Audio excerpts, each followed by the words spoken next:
Pernahkah kamu melihat seorang anggota DPR datang ke lokasi banjir dengan rompi taktis ala tentara?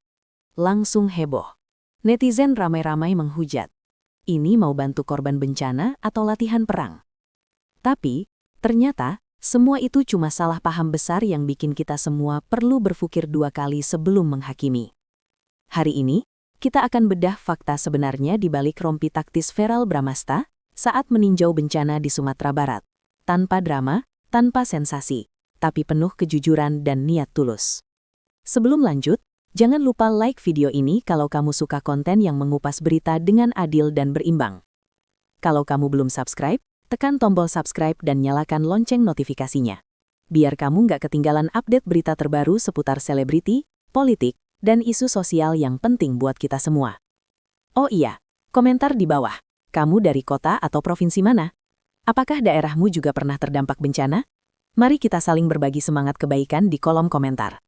Beberapa waktu lalu, media sosial dihebohkan oleh foto Verrel Bramasta, artis sekaligus anggota DPR RI yang sedang berada di lokasi banjir di Padang, Sumatera Barat. Yang jadi sorotan bukan kehadirannya untuk membantu korban, tapi pakaian yang ia kenakan. Sebuah rompi berwarna gelap dengan banyak kantong, mirip rompi yang biasa dipakai pasukan keamanan atau militer. Sontak, netizen langsung berspekulasi. Ini rompi anti peluru ya? Di daerah bencana kok pakai alat perang? Ada yang menyindir. Kira-kira pelurunya datang dari mana? Dari hujan atau longsor? Viralnya postingan tersebut membuat Verrel jadi bahan ejekan, bahkan sebelum orang-orang tahu alasan sebenarnya di balik pilihan pakaiannya. Tapi, apakah kita pernah berhenti sejenak dan bertanya, kenapa dia memilih rompi itu? Apakah ini murni pencitraan, atau justru ada niat praktis yang justru menunjukkan keseriusannya dalam membantu? Mari kita cari tahu, dengan hati terbuka dan pikiran jernih. Fakta pertama yang wajib kamu tahu, rompi yang dikenakan Verrel Bramasta bukan rompi anti peluru. Dalam klarifikasinya kepada awak media, Verrel tegas menyatakan bahwa yang ia pakai adalah tactical vest, sebuah rompi taktis yang biasa digunakan dalam kegiatan lapangan, seperti penelitian, evakuasi, atau survei medan. Rompi anti peluru atau ballistic vest biasanya dilengkapi pelat balistik yang berat dan kaku, dirancang khusus untuk menahan tembakan senjata api. Sementara rompi taktis yang dipakai Verrel tidak memiliki pelat balistik sama sekali.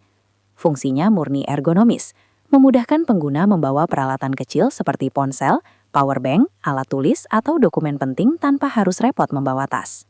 Verrel bahkan menjelaskan bahwa rompi tersebut dipilih karena praktis dan ringan, memungkinkan dia bergerak cepat di medan yang licin, berlumpur, dan penuh puing pasca bencana.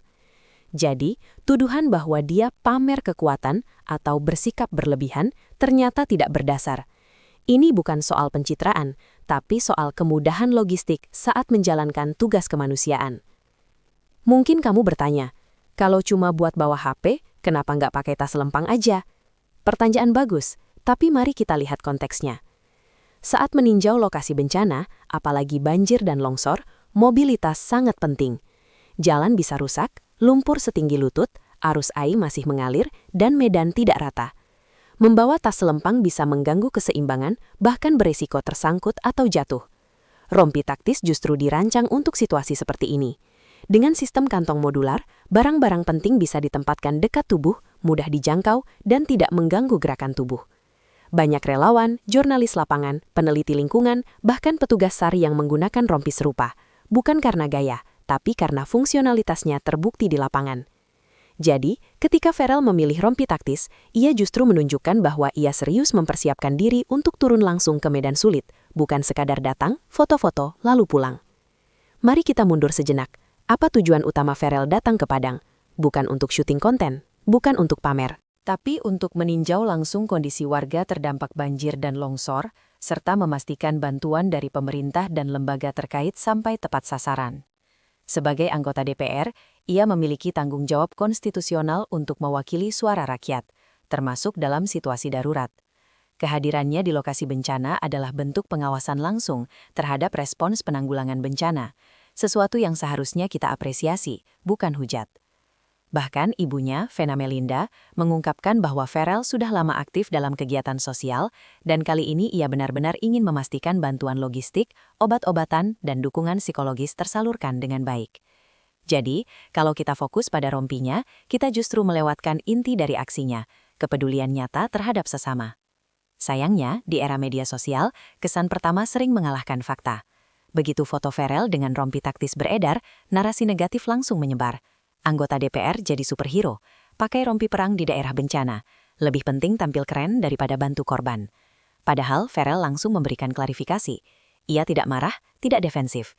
Ia tenang dan transparan. Ia menjelaskan dengan detail fungsi rompi tersebut, bahkan menunjukkan bahwa ini adalah pilihan logis, bukan dramatis. Responsnya menunjukkan kedewasaan. Ia memahami bahwa publik punya hak untuk bertanya, tapi juga berhak mendapat penjelasan yang jujur.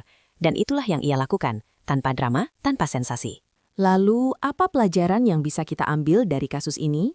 Pertama, jangan langsung menghakimi berdasarkan penampilan.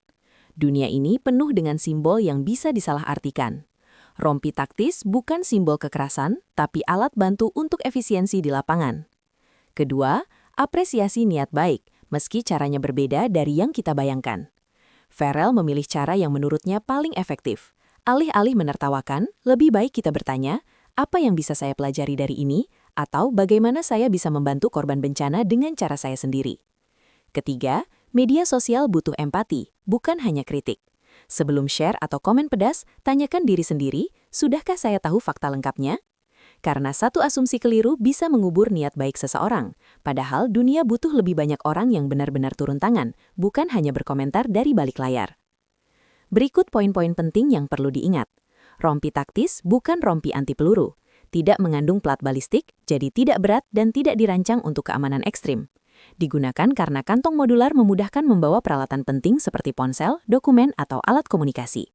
Farrell tidak membantah kritik, tapi memberikan penjelasan faktual dengan tenang.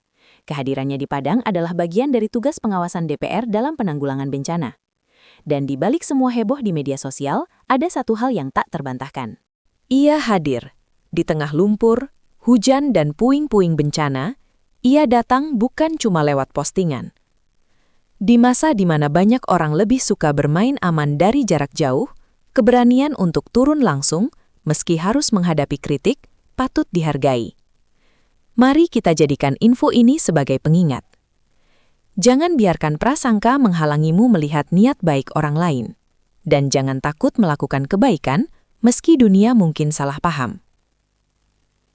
Kalau kamu setuju bahwa dunia butuh lebih banyak aksi nyata daripada komentar sinis, jangan lupa like video ini. Subscribe ke channel ini untuk konten berita yang selalu mengedepankan fakta, keadilan, dan semangat positif. Dan komentar di bawah, dari mana kamu menonton? Apakah kamu pernah terlibat dalam kegiatan bantuan bencana? Cerita kamu bisa menginspirasi ribuan orang lainnya. Terima kasih sudah menonton. Sampai jumpa di video berikutnya, dengan lebih banyak fakta, lebih sedikit gosip, dan selalu dengan hati.